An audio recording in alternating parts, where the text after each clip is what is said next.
Hey everybody, welcome back to 113 in Groff Sawmill. We're making the final preparations for one of our sawmill days tomorrow. We have two friends coming over bright and early and hope to get a good day's work in after donuts and coffee. I want to get the deck loaded ahead of time with a few logs we've had in this pile for several years. We ran the engine, pine tarred the belt, greased the bearings all around, and sharpened the blade.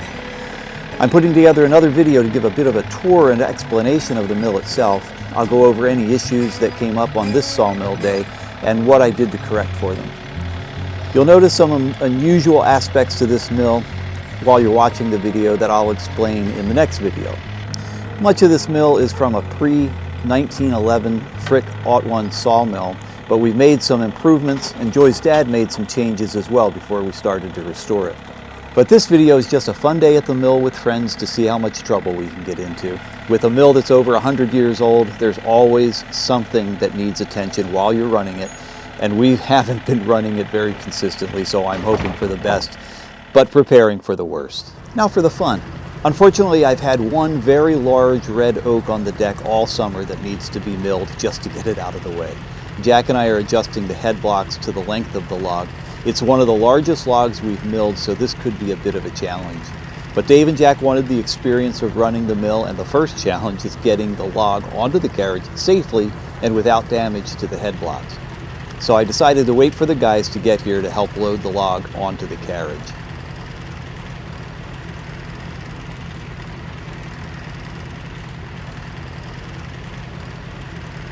The log weight apps say this probably weighs over a ton, about 1.2 tons. You can see big knots on this side that I should have trimmed more with a chainsaw. The knots make it difficult to get the log positioned just right and then are just in the way when we start cutting.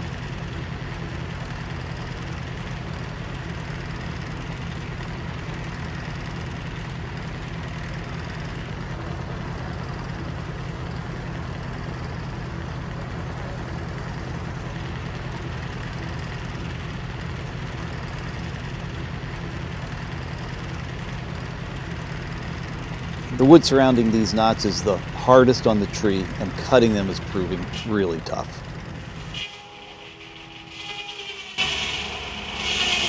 Please feel free to hit that subscribe button below if you haven't already.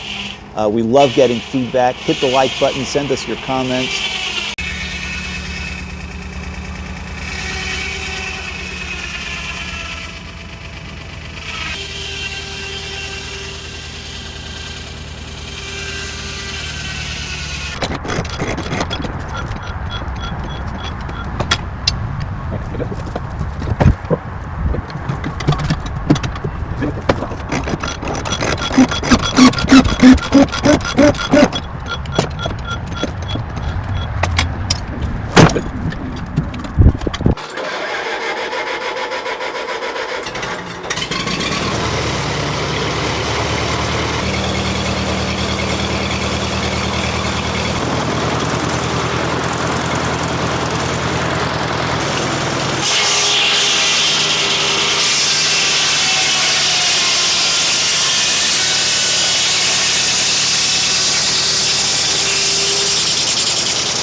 Our feed rates on these cuts are extremely slow. I'll go over the causes and fixes for that in the next video. It appears we hit some metal at some point this morning and I replaced about a dozen teeth. The feed rate after lunch, after a quick fix and resharpening of the teeth, improved, but it's still about 1/4 to 1/3 what we've had on our best days. I'm always nervous about getting stuff like this up. Get the critics. You get the people. Oh yeah. It's That's like, not how you do why the that. heck are you banging on that thing like that? It's so much easier if you just do this. When you hear it start, you can let go.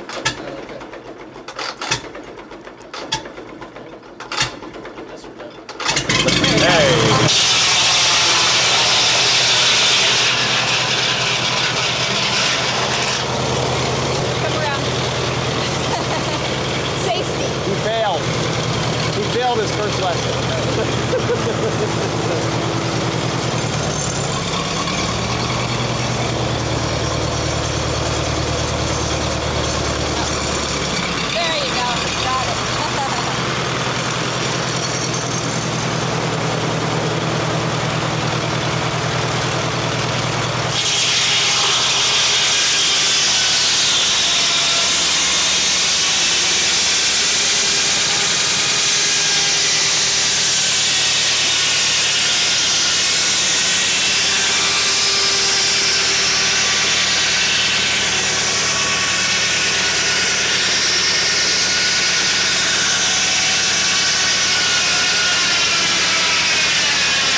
got about 250 to 300 usable board feet out of that log. That's fairly good for a log with that much shake and check marks. The center of the log was pretty well scrap, but this is beautiful, beautiful wood, and will make some really, really nice projects for us. Take a look at that grain. For red oak, it doesn't get much better than that. Looking forward to using this, getting it all dried. It'll dry probably for about a year, year and a half, 2 years. All in all, this was a good day with good friends, starting out with a beast of a log, hard work, repairs, and ending with lots of dust, and, when cut down to usable boards, about 250 board feet of quality oak lumber. Thanks for watching, and stay tuned for a follow-up video of some of the challenges we faced today. Again, please hit that subscribe button below, and we'll see you next time.